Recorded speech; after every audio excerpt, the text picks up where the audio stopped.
point I'm trying to get is this is more than it's a lifestyle. Yeah. For the young people, it's a lifestyle, and if the mobiles, the Brits, are gonna give accolades and awards to people who are the biggest track I think of 2016 was called Robbery.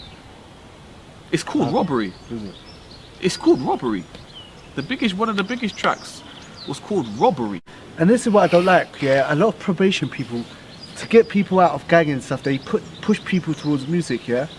But you don't solve the problem. For one reason, you take someone who was a drug dealer or a violent person, yeah, and then you put him into, you give him probation and you send him studio, and then he starts talking about girls and a different kind of vice. Yeah? Girls sleeping around, I like sleeping with this girls, I go clubbing, I sleep with beggars, I have orgies, and then what happens is that now you've created another single father problem somewhere else, because people do act on music. Another thing is like people say, 50 Cent, he done so good, and I disagree with this. Why? 50 Cent was selling drugs in a little area, yeah? Or maybe even a big area in his town, and he was mashing people up. Okay, he went into music, and he created 50 Cents All over the world. Who rob all over the world. And the sad thing is that the sad thing is that 50 Cent's kids, yeah, are never gonna see a block. They're gonna need a telescope to see a block from where 50 Cent lives, or they're either gonna go to the poshest school, yeah, or they're gonna have the best home shooters, yeah, the most professional. So the whole thing is that he's rapping about a life that he left maybe 10, 15 years ago. Other kids are walking like him, talking like him, and this, that, and he puts on a hoodie for music. It's a commodity. Violence sells. He's gonna make money off violence. Yeah. It sells. The thing is, for me, is where's the ethics? And we know a lot of these people, their ethics aren't there. There is no ethics. And there needs to be a voice of reason, a voice of challenge, and it's gone. But I think because everyone's living YOLO, even the adults, yeah. Look, everyone's just happy living it until it affects them. So what happens? Guys are told just get girls, get nice cars. It doesn't matter how you get it. Get material things, live your life, sleep around, go clubbing every week, impregnate girls. There's nothing. Girls are told, look, you don't need to get no qualifications. You don't need to do nothing. Yeah, you don't need to be a good mother. All you need to do is look sexy on Instagram. And say turn man's head when you're walking down the street. Get some rich, trapper or this, that, and the other. And then you've made it. So the whole thing is, as long as it's working for people, they don't believe in a day of judgment. They don't believe in hellfire, paradise as we. You know what? Some do. Yeah, that's the thing. Some do, it's but vague. It's not. They haven't got strong faith. Some of them don't have strong iman, strong faith. But no, I'm not talking about the Muslims. I'm talking about society in general. Even Christians. You got Christians, but it's weak. And that's my point. My point I'm trying to get is the voices of criticism in the Christian community at condemning this stuff is weak as well as. But there's no lifestyle to Christianity. There's no different. Like a Christian lives like a secularist. Like there's no deen to it. And plus they got this Jesus died to save for your sins. So in the back of you subconsciously, as long as I believe Jesus died to save my like it's not a good incentive to think. With us as we know as Muslims, there's judgment day, there's paradise, there's hellfire. Robbing is a major sin.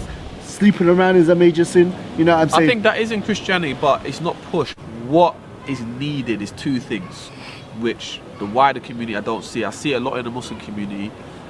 Number one, the village. That space where you can tap into to say, right, that's how I'm supposed to be, His village is the Muslim community. He has the elder brothers to teach him how to earn and whatnot. And the second is the voice of criticism. So whether it's the imam or the brothers like us who say, you know what, this lifestyle is unacceptable. This whole narrative of death, destruction, murder, we're never going to accept it. But there's a problem. See, like me, myself, yeah? There's a problem, see with Islam, it's clear. See me, before a Muslim, I went prison jail a few times, yeah? The thing that made me stop doing that was that when I read the Quran, yeah, it told me directly, if you rob, yeah, it's a major sin in Islam, and you're going to get burned, yeah? I got a job because I started reading the Quran, and the way it talked about hellfire, I knew I couldn't handle it, I stopped. With Christianity, bad Christians don't get punished. There's no hell, you go hellfire. You know what I'm saying? We told in our deen that Muslims who do bad, they'll get punished in hell. They get punished, but Alhamdulillah. because of Tawheed, eventually they will come out and they will go to jail. In Christianity, as long as you die believing that Jesus died to save your sins, Yeah, you got to get you're going past to there, paradise. man. Yeah, So where's incentive with me from being a good Christian to a bad Christian? No, I get that, and it's not about Muslim Yeah. Christianity. What I'm saying is, within the Muslim space, Yeah, and I've seen is that there is that consciousness that I have to stop this at some stage. yeah. But whether It's a they're major sin. yeah, but whether they're able to do it then and there or not is a different scenario. Yeah. But my point is The that voice is there. it's there, and we can use it as a tool to pull people away. Yeah. So when I engage some people and I see that they're heavily engrossed in this lifestyle, I'm like, you want to carry a janazah? We're going to bury a janazah, hellfire, yawm al-qiyamah, mulk and nakir. We What- can use these things Yeah. as tools. I might break down like, fam, Yeah. you know what? But when that tool isn't there, so this is a faith-based intervention. This is the tool that Yeah.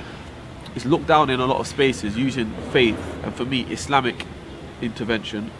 It's one of the most Works. profound tools I've seen to reform people. Profound, or help reform people, or get the level of critical thinking going, whereas the person actually thinks, you know what, this is unacceptable.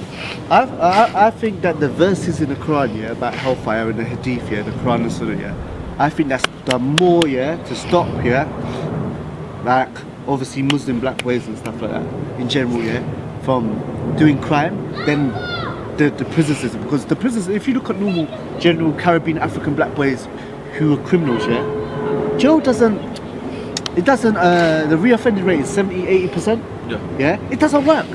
It's normal.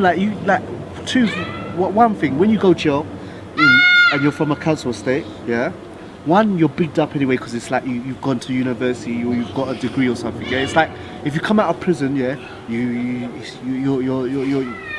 people in the gang, they praise you. Secondly, a lot of people come out of jail big and stuff like that. It's like, yeah, he come out. So it's kind of like a praiseworthy thing. Also, it makes you more. It gives you more stripes. You're part of a gang. You be in jail. It's And this is why more faith-based intervention is needed. I remember I did a talk in YOI ISIS, which is a prison, Yeah, not not ISIS. It's a prison. what does it stand for? I don't even know, But Youth Offending Institute ISIS, something like that.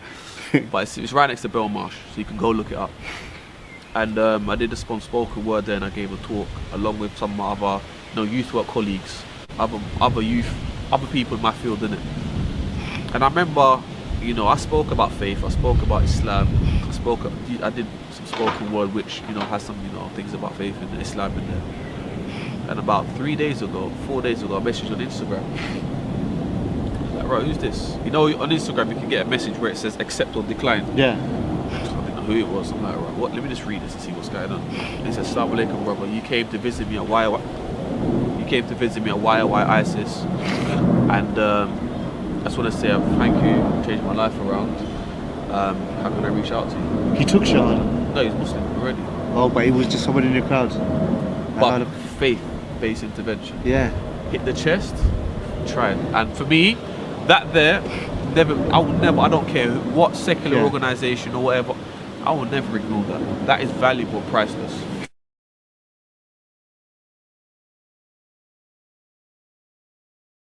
To be honest, yeah, logically, yeah, people who live on council estates and we live in a capitalist world. How do you can't really win because your society is pumping you and telling you are nothing here from school days. You are nothing here as a man unless you have material things. Like literally, this is what society tells you. Look at the 2011 riots. Yeah, a perfect example where, not that I agree in uprising and rebellions and revolts, but there was an oppression that took place with Mark Duggan's family. Yeah. Where the police did not act as they were supposed to act and inform the family about what's happened to the son. Yeah. Concerned community members, blah blah blah blah blah. So within Tottenham, the riot was, in a sense, For him. community anger. We understand that, but the ripple effect of it across the United Kingdom was not about Mark Duggan. It's about getting nice stuff. The shops that were hit, as you know. If I weren't JD Muslim, Sports. If I weren't Muslim, I would be getting the latest PlayStation, Xbox, TV, plasma. Listen, I got about Trust 10 me. messages that day of BB.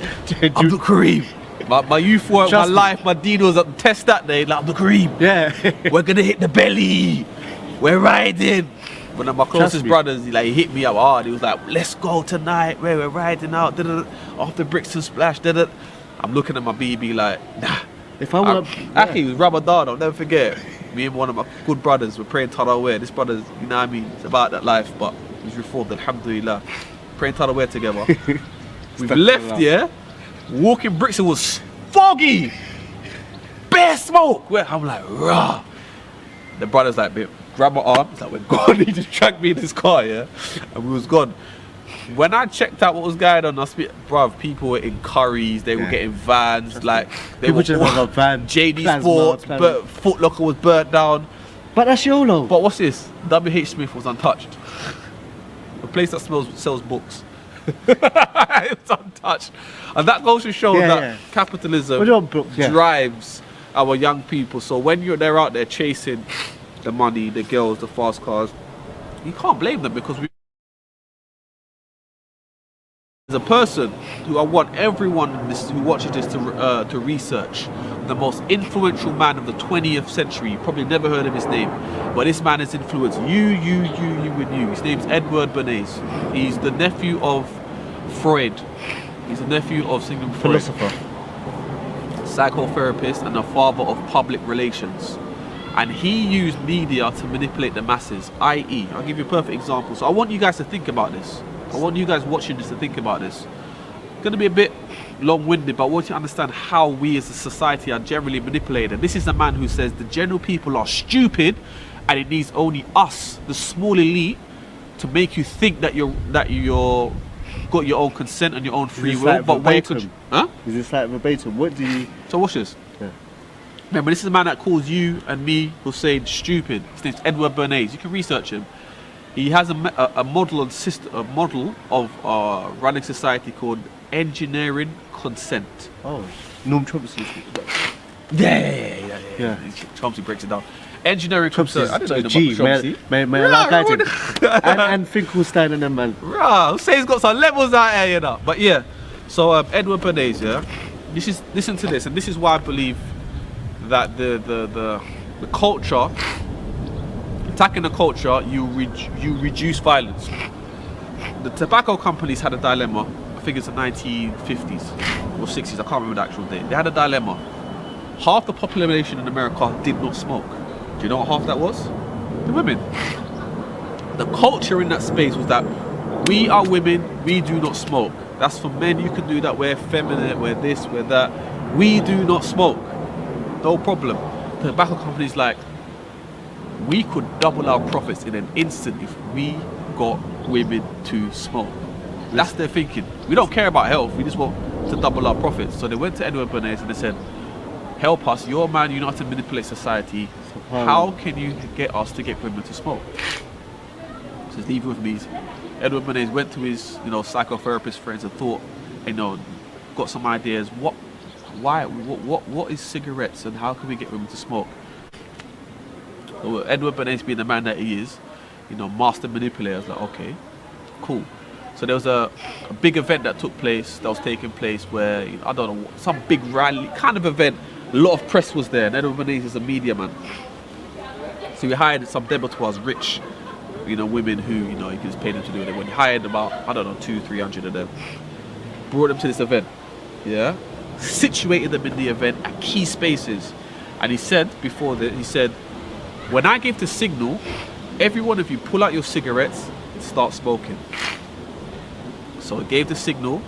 Remember, there's thousands of people there, the press is there, all these women pull out their cigarettes and start smoking. Now this was at the time of the suffragettes, the women's rights movement. So all these women are smoking cigarettes now. The cameras are like, what the heck? Taking pictures. And Edward Bernays manipulated the title, Women Lighting Their Torches of Freedom. Oh. Anybody who knows what that stands for, you know this man is a genius. Torches of Freedom, and women lighting their torches of freedom. No? What's that? Statue of Liberty? Yes. So automatically it was linked to liberation. Linked to... And the feminists jumped on it. What? women lighting their torches of freedom, cigarettes, torches of freedom. Oh, he linked it to something in the hearts Yeah. of America, and the women, and the feminists were around at that time, and they were jumped. popular against the women, so the feminists backed it. And then the media jumped to it like, wow, this is amazing. They started putting it in films. Now they just get Beyonce on a Pepsi can. But watch this. Not Pepsi. I don't. Now they just get cut. I don't want to no street or sued by Pepsi. But yeah, but watch this. What's up? Now they just get Beyonce or Rihanna on a fizzy drink can or. But so the point is, that's how they manipulate society, public consent. Now women smoke. It's not a big deal. Nothing. It's in film. Like they made it so normal. They made it so normal. It's just like, wow. Now the tobacco companies have what? Double their profits. That's how society works. So you, my brother, or my sister who's out there with the knife, with the gun, yes, you're going through some stuff where your life may be at risk and whatever not. But these courses are set.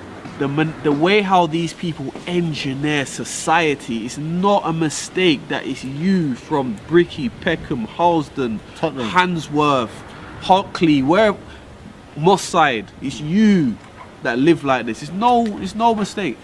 Things are engineered this way.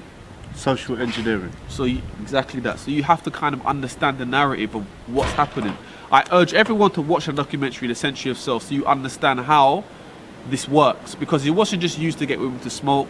This was used to get people to vote in certain spaces. It's used to manipulate people into poverty. It's used to go into war.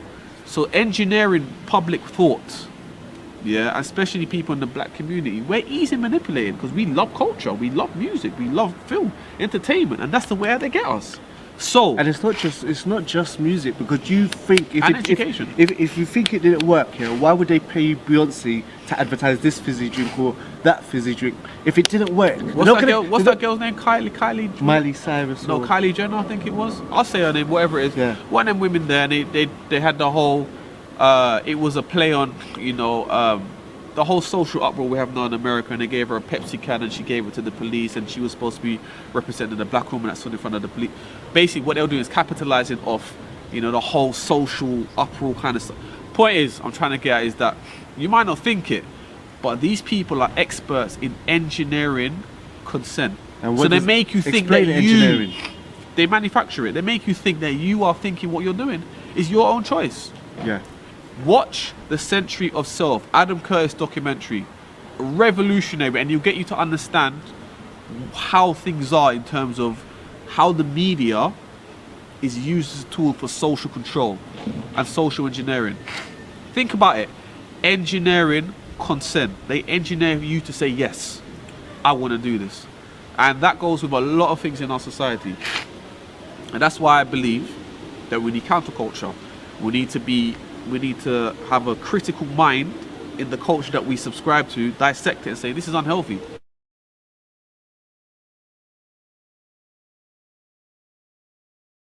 This is why I believe Islam is better than all the youth probation, all these different services. The reason why I say this is because with these probation things, like I said, they take one problem like a gangbanger and they put him, into Forget probation. Probation hardly do anything. You just sign on and got. well, I get youth you. service, Yeah, youth yeah. service, So what they do, they take a gangbanger, get him out of gangbanging, and they make him become a music artist, sing something like funk song or something, and then create bare baby fathers, single mothers and stuff like that, Or what I think Islam's the only reason, because all these different things.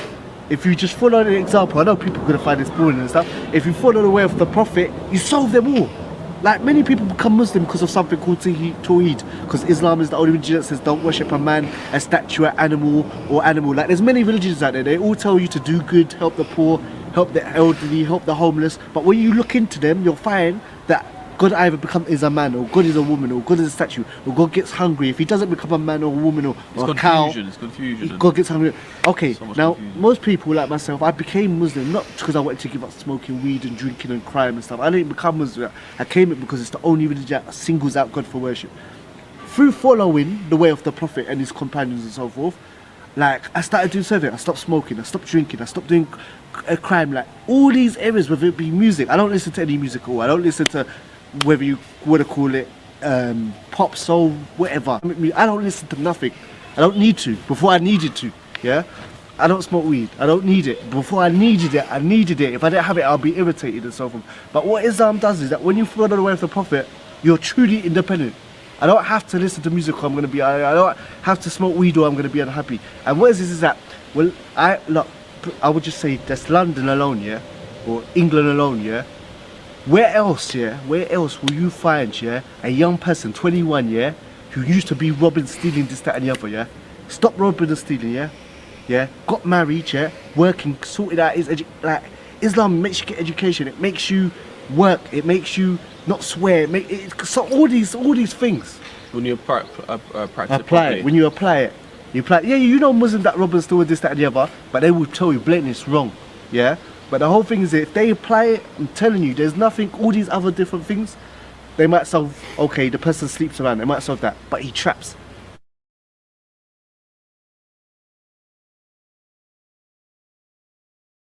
So he has to go to another. I'll tell you, like a lot of the brothers who I'm close with, you know, who are on the road or whatever not, they say it's Islam that got them to read. You know, Iqra, the first commandment that the Prophet got was read.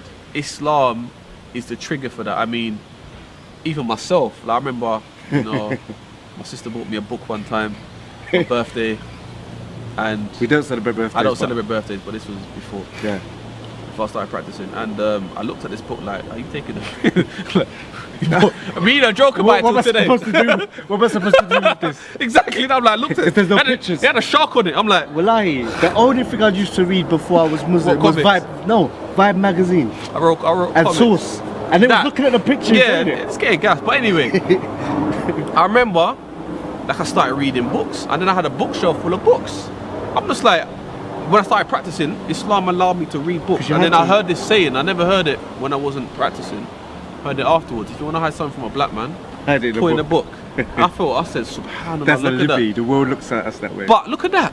And then, but the counter narrative was that I just started practicing, so I had to learn Tawheed, had to learn what the Sunnah was, had to, you know, understand my Aqeedah and man. So I had to open books and read. And I just started. I remember the man came to my bedroom one time, yeah, and they were like, "Rah, you got bare books. Like, what is going on?" I said, "I love reading." And when I went away to Africa for a bit. Ooh. It gets wild. Yeah. Stand up. This is the one that always gets it. Come here.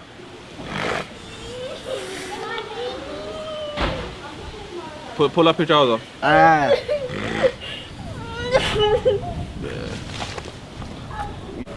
So so they came around your house and then like, right, you got loads of books, and it was also what happened was my vocabulary changed, because what was funny, not funny, but what the reality is that I'm reading books of doctors. Dr. Salih Sadhan, Sheikh Uthaymeen, they're all doctors, they're all academics. So all the books that we're reading is of people with high intellect and learned people. So automatically your vocabulary expands. You know, you broaden your horizons and all these sorts of things. So Islam in its totality allowed me and many brothers. Move down. Move out of the way, Kilo. Allowed many brothers. No, we stop. Allowed many brothers to educate themselves. Become educated. Malcolm X, for example, same kind of thing. So Islam in its Allah subhanahu wa ta'ala, he encourages us to read. You know, Iqra bismi rabbika alladhi khalaq. It's amazing. The first thing that was revealed from the Quran. The first read the name of the Lord who created. Like, it's read. So simple. Things around, charity, know how good it is for your mental health and stuff like that. When you give sadaqah, when you give charity, it makes you feel good. You know that there's more, like, you have purpose, and there's more to, when you try to attain. You see many of these celebrities, they've got millions of pounds, but they're unhappy. But normal Abdullah, Muhammad, Yusuf, Aisha, Fatima, they might have a lot, but they're giving. There's some contentment, sense of purpose. So Islam, for me, when I see brothers who've reformed themselves, and it's a struggle, but we know what good is and we know what bad is, and when we taste the good, the bad has no comparison. The bad is just very temporary, quick gratification, but the good is longer lasting. You know, when you go and you give charity, you help someone, fi sabilillah, you pray salah, you know, you feel that sense of, you know, akhuwa, brotherhood, all those, it's priceless. You can roll with the man them, but when you feel true akhuwa, where you are beefing the next man to pay the bill for food. Yeah. I've gone out with the man, like you go out with the man and it's just like, oh yeah, everyone buys their own food. But when you go out with brothers, the man will just, you get up and you're ready to pay and it's already been paid for. Come on, man.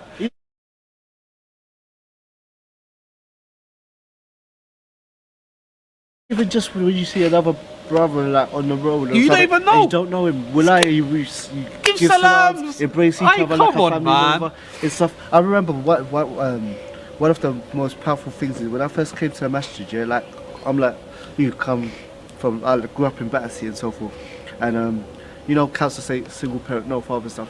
One of the when I like first took shahada stuff, and I came to the masjid, it was the first time I saw grown men. Yeah, like who worked, had families, and were good role models. Someone had, like, for example, brother has their own business, fixed washing machine. Another one's plumber. Another one sells mobile phones.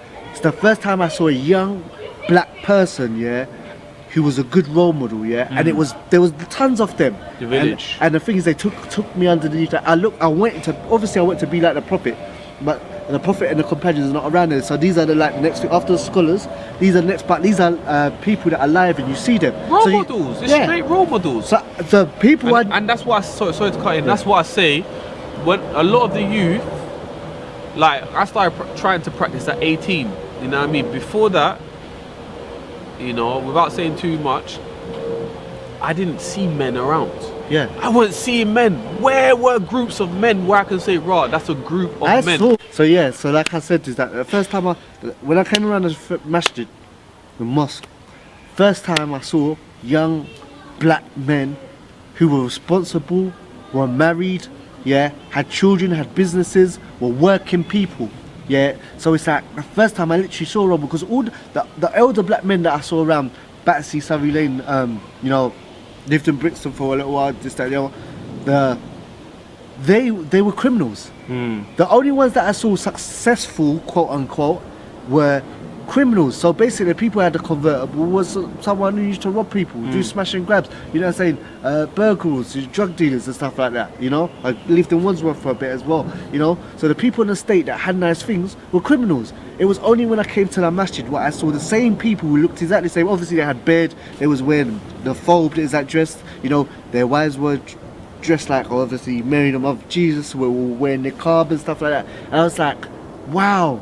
Like, I want to be like him. Like, I want to, you know what I'm saying? I want to be responsible. I want to work. I want to, and it goes back to the whole village thing, the whole community, ummah, you know, the whole narrative of a collective group of people together, working together for common cause, for good. You're only going to get that. I mean, I remember I used to chill on the estate. When I used to chill on the estate with the man them, all I would see was either people my age, or a few elders, but the elders didn't really chill with man like that. They were there for about an hour and a half, gone. They were doing their thing. So, man, I didn't really see a lot of men.